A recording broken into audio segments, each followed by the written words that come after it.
Hello everyone, Miss Carrie here. If you love creating scrapbook pages that tell a story with color, texture, and a touch of handmade charm, you're in the right place. I'm working with the March main kit from HIPKITCLUB. This includes 12 sheets of double-sided pattern paper filled with gorgeous floral prints, textures, and spring hues. HipKit now offers most of these items individually, so you can choose just the pack of paper, just the embellishments, or if you prefer, you can buy the entire bundle with the matching cardstock. If you need ideas for using these items, your kit also comes with a guide. Here's what I'm going to be using today.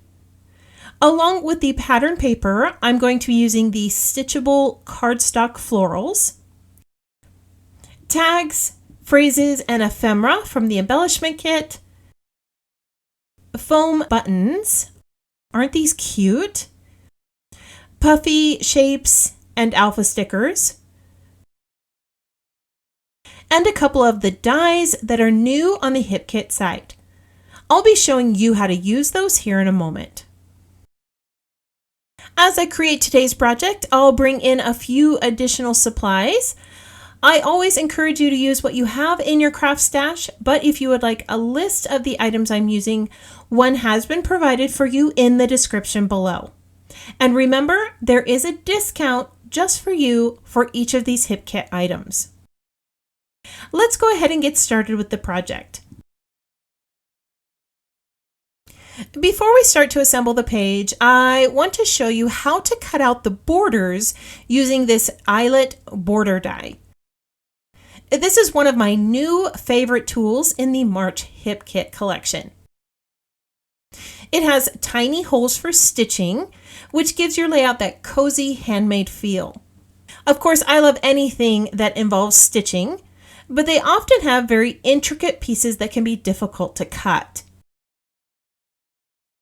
I'm going to share a quick tip with you. Before running your intricate dies through the machine with cardstock, run your die through the machine with a piece of wax paper. You can also layer wax paper between your die and cardstock. This helps release the paper cleanly and keeps all those tiny cuts from getting stuck. Now, a few of you might be wondering if this creates a residue on the cardstock. In my experience, it doesn't. Let me show you what happens when we run this through with a piece of cardstock. When I remove it, you're going to see how easily this pulls off the cardstock. All of the little pieces are also released quickly and easily. There's very little cleanup with this die cut. I'm going to go ahead and finish cutting out the rest of my borders so that I can show you the stitched flowers that are also available this month. As I said, I love anything that involves stitching, and this month on the HipKit site, there are some stitchable floral dies that are absolutely darling. I'm going to be cutting out 3 of the large flowers from white cardstock and vellum, and I'll be cutting out 6 of the daisy-shaped flowers. Many of these flower shapes also have little centerpieces that can be used with your layers also. This one here has some cute little stitching marks on it, and I plan on using these on my page today. The Stitch Floral collection also comes with a couple sets of leaves. I'm going to be cutting these larger ones out of some pattern paper. Mixing in a little bit of pattern with your florals adds some nice texture and dimension. I'm also going to be cutting these smaller leaves from green cardstock. I like how HipKit has coordinating cardstock for each of their kits. Basic collections that match your paper packs are always wonderful to have. I'm going to go ahead and finish cutting out the rest of the items. and then I'll show you how I'm going to put my page together. For my background, I'm using a piece of 12 by 12 white cardstock. I'm going to place my borders horizontally on the page. I am adhering these in place with some liquid glue. It's very important that you use liquid adhesive when you add stitching to a project.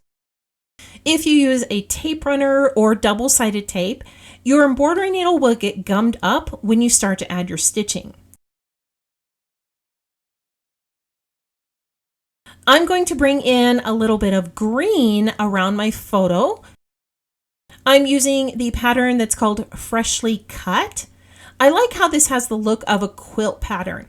It also has some cute little floral elements that match the other pieces I'm working with.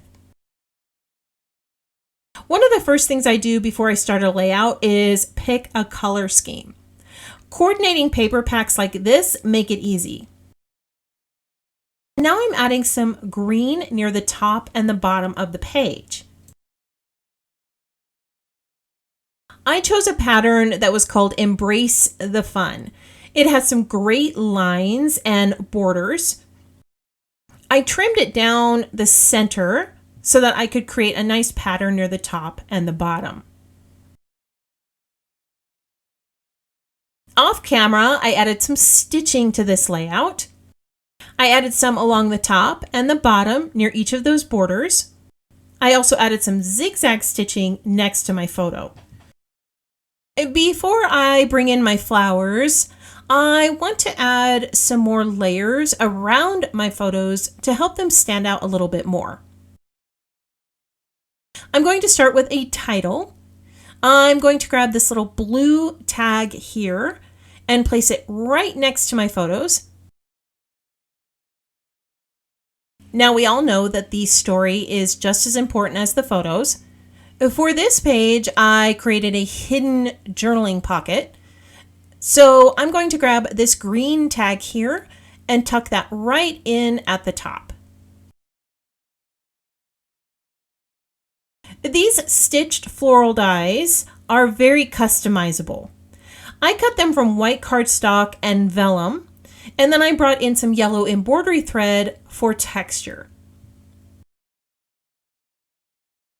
For the smaller flowers, I have 3 of those daisy shapes and this centerpiece, which I stitched around with the buttercream yellow embroidery thread. To build these, I have curled the petals, and then I'm going to adhere all 3 layers together. I am rotating these slightly to give them more of a daisy-like shape. Now I chose to use liquid adhesive between the layers to lessen the bulk. If you want some nice fluffy flowers, you can add some foam tape in between each of these layers. When I'm creating layers of florals and leaves, I like to start with the largest leaf first and adhere them in place. Then I'll bring in a couple of the flowers, add some additional leaves, and slowly build my clusters as I go. Now that quite a few of my flowers are in place, I'm going to add a few details and some finishing touches. This is where I can help to tell the story of my daughter's bridal shower, how beautiful she looked, any of the decorations, or the moments we shared together. I love using tags, tabs, and phrases from the kit. HIPKIT has really stepped up with these new embellishments. And in this collection, I found a few buttercream yellow phrases that tied in perfectly. Right now, I'm trying to decide what to use for the center of the large flowers. I tried to bring in some of the chipboard buttons. A few of them matched my color palette, but there wasn't enough to add to each one of those flowers.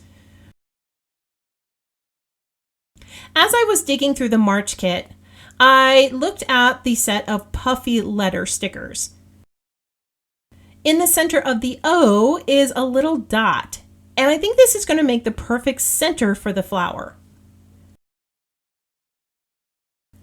And now I know this is kind of random, but sometimes when you dig through your hip kit, you find the most unexpected thing works for your project. Stitching after the fact can be a little more difficult because you're working around other items, but on this page it works out well because most of the stitching is going to be on the right side of the page. I'm going to be creating a simple cross stitch pattern.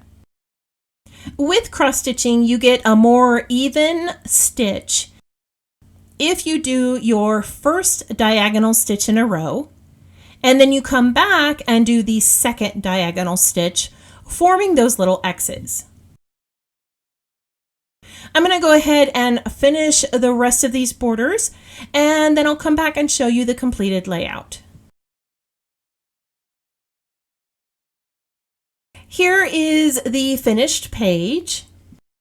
I added that lovely cross stitch onto all 3 of these borders. I also added my story to that hidden journaling packet and placed a little bow on that title tag.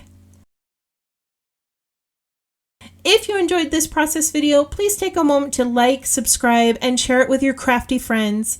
Your support really helps this channel grow. Don't forget to join the Hip Kit Club Facebook group.